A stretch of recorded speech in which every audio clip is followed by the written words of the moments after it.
Randy, ayo kita bicara. Rendage bertanya, nah, apa yang ingin kamu bicarakan? Aku akan berurusan dengan mereka yang mencari masalah dengan kita. Jangan khawatir. Randy menundukkan kepalanya dan mencium wajahnya. Kamu selalu suka mengkhawatirkan orang lain.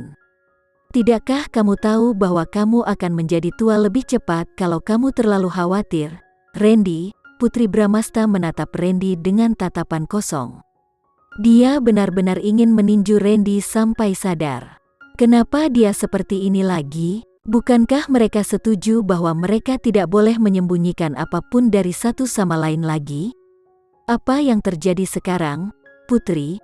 Percayalah bahwa aku bisa menanganinya dengan baik. Randy memandang Putri saat dia berbicara dengan serius, namun lembut. Penampilannya lembut dan baik hati, dan Putri Bramasta merasa tak berdaya.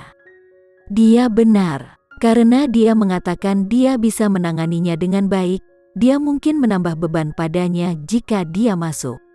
Dia dengan enggan akan mendengarkannya saat itu. Dia tidak ingin peduli dengan orang misteri, tetapi dia masih harus peduli dengan putrinya. Putri Bramasta berkata, putri kecil yang jatuh sakit kali ini sebagian besar karena kakaknya David. Aku pikir dia tidak akan melupakannya dengan mudah, Randy menambahkan. Dia masih kecil, dan dia akan segera melupakan kakaknya David. Kalau tidak, dia tidak akan sakit parah kali ini. Putri Bramasta memiliki pendapat yang berbeda dari Randy. Randy memeluknya dan berkata, mungkin dia akan mengingatnya untuk beberapa waktu, tapi jadi apa? Setelah waktu yang lebih lama, dia akan mendapat teman baru, bertemu lebih banyak orang, dan memiliki kehidupan baru. Untuk menemaninya, tapi aku pikir itu baik baginya untuk selalu mengingat kakaknya David. Lagi pula, jika bukan karena David, kita bahkan tidak bisa membayangkan apa yang akan terjadi hari itu. Putri Bramasta berbagi pemikirannya dengan serius. Putri Bramasta adalah seorang wanita, dan dia memahami emosi lebih baik daripada Rendage. Dia juga telah lama sedih ketika David pergi, terutama karena dia melihat bagaimana pengaruhnya terhadap dirinya. Anak perempuan itu, Putri Bramasta merasa lebih tertekan. Dia berharap David bisa kembali dan bersama putrinya lagi. Randy menyimpan cinta dan perhatiannya untuk keluarganya, tetapi tidak begitu banyak untuk orang lain. Selalu merasa bahwa itu bukan hal yang baik untuk putri kecil terlalu bergantung pada orang luar. Sebelum David menghilang, Randy sudah memiliki ide untuk membiarkan David pergi. Dia tidak bisa membiarkan putrinya terlalu bergantung pada David. Orang-orangnya mengetahui bahwa David telah diselamatkan, dan dia telah meninggalkan Jakarta dan sedang dalam perjalanan kembali ke negara A. Setelah anak buahnya mengetahui bahwa David dan Dimas telah kembali ke negara A bersama-sama, Randy meminta mereka untuk menghentikan penyelidikan. Rendage sudah bisa menebak identitas asli David. Untuk memiliki Dimas di sisinya, siapa lagi yang bisa menjadi selain pangeran ketiga dari negara A? Namun, Randy tidak begitu mengerti mengapa David begitu ingin bersama putri kecil. Meskipun putri kecil telah menyelamatkan hidupnya, ada banyak cara lain untuk membalas kebaikannya. Tentunya dia tidak harus melakukannya dengan cara ini. Randy memiliki beberapa keraguan di hatinya, tetapi dia tidak menyebutkan apapun kepada Putri Bramasta. Dia berpikir bahwa putri kecil masih muda dan akan segera melupakan kakaknya David. Namun, dia selalu memikirkan kakaknya David sangat dalam dan tidak akan mudah untuk melupakannya. Sayangnya, kesannya tentang David semakin kabur dalam ingatannya seiring berjalannya waktu. Ketika dia akhirnya bertemu kakaknya David lagi, putri kecil mungkin tidak dapat mengingat seperti apa tampangnya. Pada saat yang sama, ada seorang pencuri di lantai atas. Putri kecil sakit, dan Priscilia juga kelelahan selama beberapa hari. Hari ini, dia akhirnya bisa beristirahat dengan baik. Begitu dia pergi ke tempat tidur, dia tertidur lelap.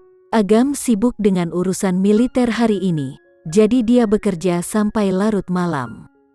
Sudah tengah malam ketika dia kembali ke Sanjaya Mansion. Dia mengetuk pintu Priscilia, tetapi dia tidak menjawab. Agam ingin menendang pintu atau mengetuk lebih keras, tetapi dia diperlukan untuk menjaga citra terhormat. Agam selalu pemberontak. Karena dia tidak bisa membuka pintu, dia hanya pergi ke atap dan turun ke balkon kamar Priscilia.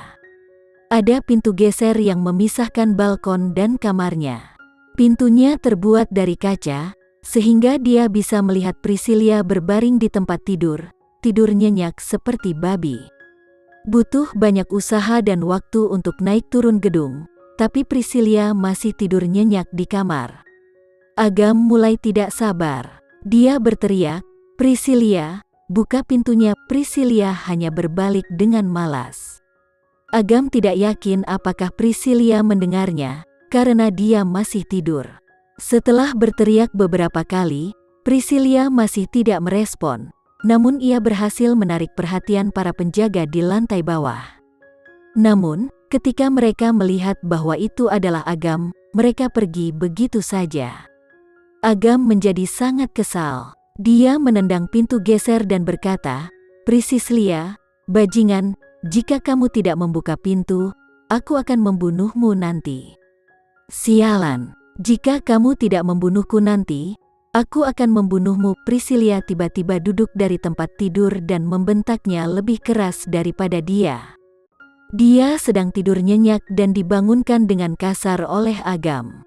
Dia tidak sabar untuk bergegas keluar dan mendorong Agam turun dari balkon. Agam mencibir dan berkata, "Jika kamu tidak membuka pintu, bagaimana aku bisa membunuhmu?" Priscilia berkata dengan provokatif, "Jika kamu memiliki kemampuan, kamu bisa berjalan. Masuk dan bunuhlah aku." Agam tercengang dengan bagaimana Priscilia bisa berbicara begitu kasar padanya. Dia pasti siap untuk menggertak Priscilia segera. Agam melanjutkan, "Dasar bodoh. Priscilia, jangan terlalu sombong, kurang ajar kamu Agam. Jangan berteriak padaku, atau kamu akan menjadi buruk nanti. Priscilia, awasi aku." Agam menendang pintu lagi dan memanjat balkon. Dia benar-benar pergi. Melihat bahwa Agam benar-benar pergi, Priscilia kaget. Bagaimana ini bisa terjadi? Agam menyerah begitu saja pada pendobraknya. Priscilia sangat marah sehingga dia melompat dari tempat tidur dan bergegas ke balkon untuk membuka pintu. Untuk mengutuk, seseorang tiba-tiba memeluk pinggangnya yang ramping. Dan dia jatuh ke pelukan hangat dalam sekejap. "Kucing liar kecil, aku akan membunuhmu nanti." Dia mendengar suara licik Agam yang membuatnya sangat bahagia. "Aku akan menunggumu untuk membunuhku." Priscilia berteriak, "Bajingan, aku ingin melihat apa yang akan dia lakukan denganku malam ini. Jika dia tidak bisa memuaskanku, dia tidak akan bisa mendekati tempat tidurku selama 2 minggu. Pikir Priscilia dalam hati. "Ayo pergi." Agam meraih pinggang Priscilia dan mengangkatnya. Priscilia mengaitkan ke lehernya dan memberinya ciuman. "Apakah kamu belajar trik baru, Agam?" "Belajar?" Agam mencibir dan melanjutkan, "Alangkah asyiknya kalau sudah dimanfaatkan orang lain. Cepatlah." Priscilia tidak sabar untuk mencoba trik barunya. Dia akan melepas semua pakaian Agam. Dia membuka kancing kemejanya, tapi Agam meraih tangannya. Dia menggigitnya dengan keras dan berkata, "Kucing liar kecil, tunggu.